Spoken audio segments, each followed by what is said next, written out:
ਸ਼ੌਕੀ ਸਾਹਿਬ ਤੁਹਾਡਾ ਮੂੰਹ ਐਂ ਜਿਵੇਂ ਟਾਇਰ ਦੀ ਟੂਬ ਪਾਟੀ ਹੁੰਦੀ।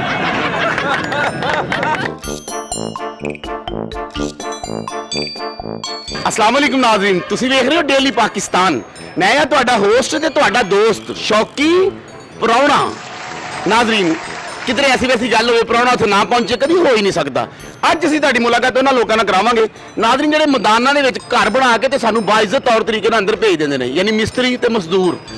एक मिस्त्री नूं काम नहीं सी आउंदा, एक बंदे ने नूं ठेका देता कहंदा दीवार बनाउणी है, थल्ले उहने इंज करके चुक्की, उत्तों जाके इंज करती, उत्ते गार्डर रखिया ते गार्डर छोटा, अगों डरिया नहीं, घर वाले बुला के कहना मुबारक होवे तुहाडी जगह उत्तों वध गई जे। अज तुहाडी उन्हां नाल मुलाकात कराने आ, आओ मेरे नाल। जी भाईजान कदों तो तुसीं इत्थे काम करदे जा रहे हो? तकरीबन 10 साल तो आ ਤੁਹਾਨੂੰ ਗੱਲ ਯਾਦ ਨਹੀਂ ਆਂਦੀ, ਤੁਸੀਂ ਅਗਲੇ ਹਫਤੇ ਆ ਜਾਓ। ਕੀ ਦਿਹਾੜੀ ਲੈ ਰਹੇ ਹੋ ਭਾਜੀ? 900 रुपए दिहाड़ी ले ਮਾਸ਼ਾਅੱਲਾ 900 ਰੁਪਏ ਦਿਹਾੜੀ ਤੇ ਕੰਮ ਦੇ ਹਾਲਾਤ ਕੀ ਨੇ? बात बहुत मंदे रहे। ਅੱਛਾ ਜੀ ਕਿੰਨਾ ਜੀ? 800 रुपए दिहाड़ी है 900। ਤੁਹਾਡੇ ਦੋਵਾਂ ਦੇ ਬਿਆਨ ਨਹੀਂ ਮਿਲਣੇ ਤਾਂ ਹੀ ਤੁਹਾਡੇ ਕੋਲ ਕੰਮ ਨਹੀਂ ਆਉਣ ਡਿਆ। ਕਈ 800 ਦਿੰਦੇ ਕਈ 900 ਦਿੰਦੇ ਨੇ। ਕਈ 800 ਦਿੰਦੇ ਨੇ ਇਸ ਕੰਮ ਦਾ, ਕਈ 900 ਦਿੰਦੇ ਨੇ। ਅੱਛਾ ਜੀ ਬੜੀ ਗੱਲ ਹੈ, ਤੁਹਾਨੂੰ ਲੋਕਾਂ ਨੂੰ ਸਲਾਮ ਕਰਨਾ ਚਾਹੀਦਾ। ਜਿੰਨੀ ਸਰਦੀ ਜਿੰਨੀ ਠੰਡ ਦੇ ਵਿੱਚ ਤੁਸੀਂ ਪਾਣੀ ਦੇ ਵਿੱਚ ਖਲੋ ਕੇ ਕੰਮ ਕਰਦੇ ਹੋ, ਬੜੀ ਗੱਲ ਹੈ। ਕੋਈ ਮਸਲਾ ਮਸਾਇਲ ਤੇ ਨਹੀਂ ਹੁੰਦਾ? बड़े मसले मसाइल होंगे जी। ਮਸਲਨ ਜੀ मसलन सर्दी नाल बुखार हो जाना, ਠੰਡ ਹੀ ਲੱਗਣੀ ਹੋਰ ਬੰਦੇ ਦੀ ਕਮੇਟੀ ਨਿਕਲਦੀ ਉੱਥੇ। ਭਾਈਜਾਨ ਸਲਾਮ ਅਲੈਕੁਮ। ਵਾਲੇਕੁਮ ਸਲਾਮ ਜੀ। ਤਾਂ ਤੁਸੀਂ ਮਿਸਤਰੀਆਂ ਦਾ ਕੰਮ ਕਰਦੇ ਹੋ ਜਾਂ ਮਜ਼ਦੂਰਾਂ ਦਾ? ਨਹੀਂ ਜੀ ਮੈਂ ਖੁਦਾਈ ਦਾ ਕੰਮ ਕਰਦਾ। ਅੱਛਾ ਤੁਸੀਂ ਜ਼ਮੀਨ ਪੁੱਟਦੇ ਹੋ, ਬੜੀ ਗੱਲ ਹੈ ਜੀ, ਕੀ ਬਾਤ ਹੈ। ਤੇ ਕਿੰਨੀ ਦਿਹਾੜੀ ਲੈ ਰਹੇ ਹੋ? ਸਾਡੀ ਦਿਹਾੜੀ ਨਹੀਂ ਹੁੰਦੀ, ਇਹ ਫੁੱਟਾਂ ਦਾ ਹਿਸਾਬ ਸਾਡਾ ਹੁੰਦਾ ਜੀ। ਅੱਛਾ ਤੁਹਾਡਾ ਫੁੱਟਾਂ ਦਾ ਹਿਸਾਬ, 1 ਫੁੱਟ ਦੇ ਕਿੰਨੇ ਪੈਸੇ ਲੈ ਰਹੇ ਹੋ? 1 ਫੁੱਟ ਦੇ 10 ਰੁਪਏ 8 ਰੁਪਏ। ਵਾਹ ਵਾਹ, ਤੁਹਾਨੂੰ 3-4 ਲੱਖ ਤਾਂ ਹੀ ਮਿਲ ਸਕਦਾ ਜੇ ਕੋਈ ਤੁਹਾਨੂੰ ਖੂਹ ਕੱਢਣ ਦਾ ਕਵੇ ਤੇ। ਇਹ ਸਾਨੂੰ ਤਾਂ ਰੋਜ਼ ਮਿਲੇ ਤੇ ਫੇਰ ਹੀ ਹੈ ਨਾ। ਕੀ ਕਹਿ ਰਹੇ ਹੋ? ਮੇਰਾ ਖਿਆਲ ਹੈ ਕਿ ਮਹੀਨੇ ਦੇ ਵਿੱਚ 1 ਦਿਹਾੜੀ ਵੀ ਨਹੀਂ ਲੱਗੀ ਅਜੇ। ਨਹੀਂ ਦੇਖੋ ਨਾਜ਼ਰੀਨ, ਜਿਹੜੇ ਲੋਕ ਅੱਛੇ ਘਰਾਂ 'ਚ ਨੇ, ਅੱਛੀਆਂ ਗੱਡੀਆਂ ਤੇ, ਉਹਨਾਂ ਨੂੰ ਥੱਲੇ ਵੇਖਣਾ ਚਾਹੀਦਾ ਲੋਕ ਕਿਸ ਤਰ੍ਹਾਂ ਜ਼ਿੰਦਾ ਰਹਿ ਰਹੇ ਨੇ, ਕਿਉਂਕਿ ਕੌਮਾਂ ਉਹ ਤਰੱਕੀ ਕਰਦੀਆਂ ਜਿਨ੍ਹਾਂ ਦਾ ਥੱਲੜਾ ਤਬਕਾ ਰੱਜ ਕੇ ਰੋਟੀ ਖਾਂਦਾ ਹੈ। 8000 ਕਿਰਾਇਆ ਦਿੰਦੇ ਆ। 8000 ਰੁਪਏ ਕਿਰਾਇਆ ਦੇ ਰਹੇ ਹੋ? 8000 ਕਿਰਾਇਆ ਦਿੰਦੇ ਆ ਤੇ ਮਹੀਨਾ ਹੋ ਗਿਆ ਤੇ ਦਿਹਾੜੀ ਇੱਕ ਨਹੀਂ ਲੱਗੀ। ਨਹੀਂ ਬੁਰੀ ਗੱਲ ਹੈ, ਰਿਜ਼ਕ ਰੋਟੀ ਚੱਲਣਾ ਚਾਹੀਦਾ। 8000 ਰੁਪਏ ਕਿਰਾਇਆ, ਅਗਰ ਤੁਹਾਨੂੰ ਕੋਈ ਮਹੀਨੇ ਦਾ 30000 ਆਵੇ ਤਾਂ ਤੁਸੀਂ ਵਿੱਚੋਂ 8000 ਦੇ ਸਕਦੇ ਹੋ। ਜੇ ਕੰਮ ਆਵੇਗਾ ਤਾਂ ਦਿਆਂਗੇ ਨਾ, ਲੈ ਤਾਂ ਭੁੱਖੇ ਮਰਨ ਦੇ। ਅੱਲਾਹ ਪਾਕ ਰਹਿਮਤ ਕਰੇ, ਅੱਲਾਹ ਪਾਕ ਬਿਹਤਰ ਕਰੇ। ਕੰਮ ਸ਼ਮ ਸਹੀ ਨੇ ਅੱਜ ਕੱਲ? नहीं सर काम दे हालात नहीं आ गए। ਕੰਮ ਦੇ ਕਿਸੇ ਪਾਸੇ ਵੀ ਹਾਲਾਤ ਨਹੀਂ ਹੈਗੇ, ਪਤਾ ਨਹੀਂ ਕੀ ਹੋ ਰਿਹਾ। ਤੁਹਾਨੂੰ ਚੰਨ ਤੇ ਭੇਜ ਦਿਓ, ਉੱਥੇ ਬੜਾ ਕੰਮ ਹੋ ਰਿਹਾ ਜੀ।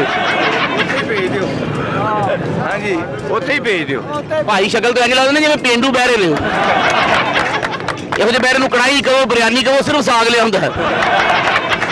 ਇੱਕ ਮਿਸਤਰੀ ਨੂੰ ਕੰਮ ਹੀ ਨਹੀਂ ਸੀ ਆਉਂਦਾ, ਉਹਨੇ ਇੱਕ ਮਾਲਕ ਨੇ ਬੁਲਾਇਆ, ਉਹਨੇ ਕਿ ਐਸਾ ਕਮਰਾ ਬਣਾਉਣਾ ਕਿ ਬਾਹਰ ਆਵਾਜ਼ ਨਾ ਆਵੇ। ਉਹਨੇ 7-8 ਮਹੀਨੇ ਲਾ ਕੇ ਕਮਰਾ ਬਣਾਇਆ। ਮਾਲਕ ਬਾਹਰ ਖਲੋ ਕੇ ਕਹਿੰਦਾ, ਉਹ ਗਫੂਰ ਆਵਾਜ਼ ਆ ਰਹੀ ਹੂੰ, ਅੰਦਰੋਂ ਕਹਿੰਦਾ ਨਹੀਂ। ਇੱਕ ਬੰਦੇ ਨੇ ਆਪਣੀ ਮਾਂ ਦੀ ਕਬਰ ਪੱਕੀ ਕਰਾਈ, ਮਿਸਤਰੀ ਨੂੰ ਕਹਿੰਦਾ ਜ਼ਰਾ ਪੱਕੀ ਕਰ ਦੇ, ਕਹਿੰਦਾ ਭਾਜੀ ਕੱਚੀ ਚ ਦੌੜ ਜਾਏਗੀ। ਅੱਗੋਂ ਵੀ ਬੰਦਾ ਨੇ ਕਹਿੰਦਾ ਭਾਈ ਜੀ ਕੱਚੀ ਚ ਦੌੜੀ ਹੈ ਤੇ ਅਨਪੜ੍ਹ ਹੈ। ਅੱਲਾ ਰੋਜ਼ੀ ਪੂਰੀ ਕਰਨ ਵਾਲਾ, ਔਰ ਜਿਸ ਬੰਦੇ ਨੇ ਮਾਂ ਜਾਂ ਪਿਓ ਦੀਆਂ ਦੁਆਵਾਂ ਲਈਆਂ ਉਹਨੂੰ ਸੱਤੇ ਹੀ ਖੈਰਾਂ ਨੇ। ਤੇ ਮਾਂ ਪਿਓ ਵਾਸਤੇ ਹੀ ਕੰਮ ਕਰ ਰਹੇ ਹੈ। ਕਿਹਨਾਂ ਵਾਸਤੇ ਜੀ? ਮਾਂ ਪਿਓ ਵਾਸਤੇ ਹੀ ਕੰਮ ਕਰ ਰਹੇ। ਇਹ ਮੁੰਡਾ ਇੱਕਦਮ ਤੇਜ਼ ਬੋਲਦਾ, ਇਹੋ ਜਿਹਾ ਬੰਦਾ ਸੁੱਤੇ ਬੱਚੇ ਉਠਾ ਦਿੰਦਾ। ਮੋਟਰ ਬੰਦ ਕਰ ਦਿਓ। ਭਾਈਜਨ ਕੀ ਨਾਂ ਜਨਾਬ ਦਾ? मोहम्मद इमदाद से। ਮੁਹੰਮਦ ਇਮਦਾਦ ਹੁਸੈਨ, ਬੜਾ ਪਿਆਰਾ ਨਾਂ ਜੀ, ਮਾਸ਼ਾਅੱਲਾ ਤੁਹਾਡਾ, ਕੀ ਬਾਤ ਹੈ। ਤੇ ਕਾਹਦਾ ਕੰਮ ਕਰ ਰਹੇ ਹੋ ਤੁਸੀਂ? ਅਸੀਂ ਇੱਟਾਂ ਸੜਨੇ ਤੇ ਮਿਸਤਰੀ ਦਾ ਨਾਮ ਵੀ ਕੰਮ ਕਰਦੇ। ਇੱਟਾਂ ਉਹ ਟੈਂਜ ਕਰਕੇ ਸੁੱਟਦੇ ਤੇ ਉੱਤੋਂ ਬੰਦਾ ਫੜ ਲੈਂਦਾ। ਨਹੀਂ ਜੀ ਭਾਈ 24 ਇੱਟਾਂ ਮੋਢੇ ਤੇ ਲਾ ਕੇ ਜਾਊਗੀ। ਬੜੀ ਕਲੈਪ ਹੋਣੀ ਚਾਹੀਦੀ ਹੈ। ਇਸ ਕਰਪਸ਼ਨ ਦੇ ਦੌਰ ਦੇ ਵਿੱਚ, ਬੇਈਮਾਨੀ ਦੇ ਦੌਰ 'ਚ ਜਿਹੜਾ ਆਪਣੇ ਜਿਸਮ ਦੇ 24 ਇੱਟਾਂ ਉੱਤੇ ਲੈ ਕੇ ਜਾ ਰਿਹਾ, ਯਕੀਨਨ ਜਨਤੀ ਆਦਮੀ ਹੈਗਾ, ਰੋਜ਼ੀ ਆਪਣੇ ਬੱਚਿਆਂ ਲਈ ਹਲਾਲ ਕਮਾ ਰਿਹਾ ਹੈ। ਔਰ ਇਨਸ਼ਾਅੱਲਾ ਤੁਹਾਡੇ ਬੱਚੇ ਵੀ ਅੱਛੇ ਨਿਕਲਣਗੇ। ਉਹ ਜਿਹੜਾ ਮਿਹਨਤਕਸ਼ ਬੰਦਾ ਹੈ ਉਹ ਹੀ ਜਨਤੀ ਹੈ ਔਰ ਉਹ ਹੀ ਅੱਛਾ ਹੈ। ਔਰ ਮਹਿੰਗਾਈ ਚੱਲ ਰਹੀ ਹੈ, ਮਹਿੰਗਾਈ ਦਾ ਕੀ ਕੀਤਾ ਜਾਵੇ? 500 ਰੁਪਏ ਮਜ਼ਦੂਰ ਦਿਹਾੜੀ ਕਮਾ ਕੇ ਜਾਂਦਾ, ਸ਼ਾਮ ਨੂੰ 2000 ਰੁਪਏ ਖਰਚਾ ਕੋ ਨਿਕਲਿਆ ਪਿਆ ਹੁੰਦਾ ਹੈ। ਤੁਸੀਂ ਬਿਲਕੁਲ ਸਹੀ ਕਹਿ ਰਹੇ ਹੋ, ਨਹੀਂ ਹੈਗੀ ਮਹਿੰਗਾਈ ਘੱਟ ਹੋਣੀ ਚਾਹੀਦੀ ਹੈ। ਵੇਖੋ ਨਾ ਭਾਜੀ ਦਾ ਸੇਬ ਵਰਗਾ ਰੰਗ ਦੀ ਸਾਰਾ ਸੜ ਗਿਆ। ਮਜ਼ਦੂਰੀ ਕਰ ਕਰਕੇ ਰੰਗ ਸੜ ਗਏ ਭਾਜੀ। ਤੁਹਾਡੇ ਕੋਲ ਮਜ਼ਦੂਰ 50000 ਰੁਪਏ ਤੁਸੀਂ ਮਹੀਨਾ ਕਮਾਉਂਦੇ ਜੀ, ਤੁਹਾਡਾ ਕੋਲ ਲੱਖ ਰੁਪਏ ਖਰਚਾ ਹੋਵੇ ਤਾਂ ਤੁਹਾਨੂੰ ਕਿੰਨੀ ਪਰੇਸ਼ਾਨੀ ਹੋਏ? ਅੱਲਾ ਤੈਨੂੰ ਜ਼ਿੰਦਗੀ ਦੇਵੇ, ਸਾਡੇ ਪਿੱਛੇ ਵੀ ਨੈਪ ਨਾ ਲਾ ਦੀ, ਇੰਨੇ ਅਸੀਂ ਵੀ ਨਹੀਂ ਕਮਾਉਣ ਦੇ। ਨਹੀਂ ਤਾਂ ਪੁੱਛ ਲੈ ਕਾਸ਼ਿਫ ਸਾਹਿਬ ਨੂੰ ਕਸਮ ਦੇ ਕੇ। ਨਾਮ ਕੀ ਜਨਾਬ? ਗੁਲਾਮ ਮੁਸਤਫਾ ਸਰ। ਗੁਲਾਮ ਮੁਸਤਫਾ ਸਾਹਿਬ। ਗੁਲਾਮ ਮੁਸਤਫਾ ਸਾਹਿਬ ਤੁਸੀਂ ਬਹੁਤ ਅੱਛੀ ਗੱਲ ਕੀਤੀ। ਮਹਿੰਗਾਈ ਜ਼ਿਆਦਾ ਹੈ, ਬੱਚਤ ਇੰਜ ਦਾ ਹੋਣਾ ਚਾਹੀਦਾ ਕਿ ਲੋਕ ਆਸਾਨੀ ਨਾਲ ਆਪਣਾ ਰਿਜ਼ਕ ਆਪਣਾ ਘਰ ਚਲਾ ਸਕਣ। ਤੇ ਤੁਸੀਂ ਲਾਹੌਰ ਦੇ ਰਹਿਣ ਵਾਲੇ ਹੋ? ਨਹੀਂ ਸਰ, ਮੁਲਤਾਨ ਦੇ ਰਹਿਣ ਵਾਲੇ। ਮੁਲਤਾਨ ਕਿਆ ਪੀਰਾਂ ਫਕੀਰਾਂ ਦਾ ਸ਼ਹਿਰ ਹੈ ਔਰ ਬਾਅਦਬ ਸ਼ਹਿਰ ਹੈ, ਸੁਰੈਕੀ ਸ਼ਹਿਰ। ਉੱਥੇ PIA ਦਾ ਜਹਾਜ਼ ਆ ਕੇ ਤਰਲੇ ਪਾਉਣ ਦਾ, ਸਾਈਂ ਮੇ ਕੂਤਰਨ ਦਿਓ, ਸਾਈਂ ਮੇ ਕੂਤਰਨ ਦਿਓ। अस्सलाम वालेकुम सर। ਵਾਹ। ਭਾਜੀ ਕੀ ਨਾਂ ਜਨਾਬ ਦਾ? ਇਮਤਿਆਜ਼ ਅਲੀ ਸਰ। ਇਮਤਿਆਜ਼ ਅਲੀ ਸਾਹਿਬ, ਬੜਾ ਪਿਆਰਾ ਨਾਂ ਹੈ ਜੀ, ਅੱਲਾ ਤੁਹਾਨੂੰ ਜ਼ਿੰਦਗੀ ਦੇਵੇ। ਹੋਰ ਸੁਣਾਓ, ਤਬੀਅਤ ਠੀਕ ਹੈ? ਹਾਂ ਸ਼ੁਕਰ ਕੀਤੀ ਨਸਵਾਗਰ ਕੀ ਸ਼ਕਲ ਹੈ ਤੁਹਾਡੀ? ਸ਼ੌਕ ਸਾਹਿਬ ਤੁਹਾਡਾ ਹੀ ਮੂੰਹ ਇੰਜ ਜਿਵੇਂ ਟਾਂਗਾ ਪਾਲਿਸ਼ ਕੀਤਾ ਹੁੰਦਾ। ਮੈਂ ਤੁਹਾਨੂੰ ਕਿਹਾ ਸੀ ਨਾ, ਇਹ ਬੰਦਾ ਸਾਡਾ ਆਪਣਾ, ਤੁਸੀਂ ਸਾਨੂੰ ਦੇ ਨਹੀਂ ਸੋ ਰਹੇ। ਹੁਣ ਚੰਗੇ ਰਹੋ। ਸ਼ੌਕ ਸਾਹਿਬ ਤੁਹਾਡਾ ਮੂੰਹ ਇੰਜ ਜਿਵੇਂ ਟਾਇਰ ਦੀ ਟੂਬ ਪਾਟੀ ਹੁੰਦੀ। ਮਾਸ਼ਾਅੱਲਾ, ਗੱਲਾਂ ਤੁਸੀਂ ਅੱਛੀਆਂ ਕਰਦੇ ਹੋ, ਫੇਰ ਮਜ਼ਦੂਰੀ ਕਰ ਰਹੇ ਹੋ। ਇੱਕ ਚਮੋਟਾ ਲਵੋ ਤੇ ਨਿਕਲੋ ਸਾਡੇ ਨਾਲ ਹੀ। ਮਾਸਟਰ ਸਾਡੇ ਤੁਸੀਂ ਜੇ ਅਸੀਂ ਇਕੱਲੇ ਕਿੰਨੇ ਨਿਕਲ ਸਕਨੇ ਆ? ਤੁਸੀਂ ਇਕੱਲੇ ਇੰਜ ਨਿਕਲ ਸਕਦੇ ਹੋ ਜਿਵੇਂ ਇੱਕਦਮ ਲਾਸਟਿਕ ਨਹੀਂ ਨਿਕਲਦਾ, ਇੰਜ ਨਿਕਲ ਸਕਦੇ ਹੋ ਤੁਸੀਂ। ਕਿੰਨੇ ਦਿਨ ਹੋ ਗਏ ਨੇ ਤੁਹਾਡੇ ਚ ਰੋਜ਼ ਹੋ ਕੇ ਚਲੇ ਜਾਂਦੇ ਹੋ? ਅੱਜ ਤਕਰੀਬਨ 7 ਤੋਂ 8 ਦਿਨ ਹੋ ਚੱਲੇ, ਡੇਲੀ ਆਨੇ ਡੇਲੀ ਵਾਪਸ ਚਲੇ ਜਾ ਰਹੇ ਹਾਂ। ਇਹ ਸਾਈਕਲ ਕਿੰਨਾ ਦੀ ਹੈ? ਲੱਗਦਾ ਨਹੀਂ ਮਿਸਤਰੀ ਦੇ, ਲੱਗਦਾ ਕਬਰਾਂ ਕੱਢਣ ਵਾਲੇ ਦੀਆਂ ਸਾਈਕਲਾਂ ਨੇ। ਭਾਈਜਾਨ ਸਲਾਮ ਅਲੈਕੁਮ। ਕੀ ਨਾਂ ਹੈ ਜਨਾਬ ਦਾ? ਆਬਦ ਅਲੀ। ਆਬਦ ਅਲੀ ਸਾਹਿਬ, ਮਾਸ਼ਾਅੱਲਾ ਨਾਂ ਸਾਰੇ ਹੀ ਪਿਆਰੇ ਨੇ, ਠੰਡ ਪਾਉਣ ਵਾਲੇ ਨਾਂ ਨੇ।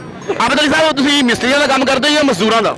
ਨਹੀਂ, ਲੋਡਿੰਗ ਦਾ ਕੰਮ ਕਰਨਾ। ਤੁਸੀਂ ਲੋਡਿੰਗ ਦਾ ਕੰਮ ਕਰਦੇ ਹੋ ਤੇ ਅੱਜ ਸਮਾਨ ਲੱਦਦੇ ਹੋ, ਤੇ ਕੀ ਦਿਹਾੜੀ ਚੱਲ ਰਹੀ ਹੈ ਅੱਜ ਕੱਲ੍ਹ? ਦਿਹਾੜੀ ਕਿਸੇ ਟਾਈਮ ਅੱਛੀ ਵੀ ਲੱਗ ਜਾਂਦੀ ਹੈ, ਕਿਸੇ ਟਾਈਮ ਮਾੜੀ ਲੱਗ ਜਾਂਦੀ ਹੈ। ਐਵੇਂ 24 ਘੰਟੇ ਵੀ ਨਹੀਂ ਬੰਦੇ ਨੂੰ ਕਹਿਣਾ ਚਾਹੀਦਾ ਕਿ ਕੁਛ ਨਹੀਂ ਹੈ। ਅੱਲਾ ਰਿਜ਼ਕ ਦਿੰਦਾ ਹੈ। 500 ਦੀ ਵੀ ਲੱਗ ਜਾਂਦੀ ਹੈ, 1000 ਦੀ ਵੀ ਲੱਗਦੀ, 5-5000 ਰੁਪਏ ਦੀ ਵੀ ਦਿਹਾੜੀ ਲੱਗਦੀ ਹੈ। ਬੜੀ ਗੱਲ ਹੈ ਜੀ, 5-5 ਹਜ਼ਾਰ ਦੀ ਵੀ। ਇਹ ਬੰਦਿਆਂ ਦੇ ਅੰਦਰ ਦੀ ਆਪਣੀ ਫੀਲਿੰਗ ਹੈ ਕਿ ਜੀ ਇੰਜ ਰੋ ਕੇ ਨਹੀਂ ਹੋਣਾ ਚਾਹੀਦਾ, ਰੱਬ ਦਾ ਸ਼ੁਕਰ ਕਰਨਾ ਚਾਹੀਦਾ ਬੰਦੇ ਨੂੰ ਕਿ ਉਹ ਮਾਲਕ ਨੇ ਸਾਨੂੰ ਪੈਦਾ ਕੀਤਾ, ਰਿਜ਼ਕ ਦੇਣ ਡਿਆ ਹੱਕ ਹਲਾਲ ਤਰੀਕੇ ਦੇ ਨਾਲ। ਇਹ ਜਿੰਨੇ ਵੀ ਬੰਦੇ ਨੇ ਇੱਥੇ ਸਾਰੇ ਦਿਹਾੜੀ ਲਾ ਕੇ ਜਾਂਦੇ ਨੇ, ਕੋਈ ਐਸਾ ਬੰਦਾ ਨਹੀਂ ਕਿ ਜਿਹੜਾ ਦਿਹਾੜੀ ਨਹੀਂ ਲਾ ਕੇ ਜਾਂਦਾ। ਤਾਲੀ ਹੋਣੀ ਚਾਹੀਦੀ ਜੀ, ਬਹੁਤ ਅੱਛੀ ਗੱਲ ਕੀਤੀ ਇਹਨਾਂ ਨੇ। ਤੁਸੀਂ ਮਾਸ਼ਾਅੱਲਾ ਸਾਰਿਆਂ ਚੋਂ ਇਕੱਲੇ ਖੁਸ਼ਹਾਲ ਲੱਗੇ ਹੋ। ਖੁਸ਼ਹਾਲ ਅੱਲਾ ਪਾਕ ਰਿਜ਼ਕ ਦੇਣ ਡਿਆ, ਖੁਸ਼ਹਾਲ ਹੀ ਰਹਿਣਾ ਇਹ ਵੀ ਚਾਹੀਦਾ। ਤੁਸੀਂ ਚਾਦਰ ਪਾਈ ਲੱਗਦਾ ਨਹੀਂ ਜਿਵੇਂ ਪਾਕਿਸਤਾਨੀ ਠਾਕੁਰ। ਤੁਸੀਂ ਵੀ ਬਾਸਕਟ ਇੰਜ ਲੱਗੀ ਜਿਵੇਂ ਛੋਟਾ ਬੱਬੂ ਬਰਾਲ ਹੁੰਦਾ। ਸਾਡੇ ਲਈ ਇਹ ਖੁਸ਼ਕਿਸਮਤੀ ਦੀ ਗੱਲ ਹੈ ਕਿ ਚਲੋ ਅਸੀਂ ਛੋਟੇ ਹੀ ਬੱਬੂ ਬਰਾਲ ਹੋ ਗਏ। ਬੱਬੂ ਬਰਾਲ ਇਤਨਾ ਵੱਡਾ ਆਦਮੀ ਹੈ, ਅੱਲਾ 100 ਜਨਤਾ 'ਚ ਘਰ ਕਰੇ। ਐਸੇ ਫਨਕਾਰ ਕਦੀ ਕਦੀ ਪੈਦਾ ਹੁੰਦੇ ਨੇ। ਕਹਿੰਦੇ ਨੇ ਆਸਾਂ ਦੀ ਘੁੰਮਣ ਘੇਰੀ ਵਿੱਚ ਅਸੀਂ ਵਕਤ ਗੁਜ਼ਾਰੀ ਜਾਂਦੇ ਹਾਂ। ਇਹ ਜ਼ਿੰਦਗੀ ਤੇ ਇੱਕ ਜੂਆ ਹੈ, ਅਸੀਂ ਜਾਣ ਕੇ ਹਾਰੀ ਜਾਂਦੇ ਹਾਂ।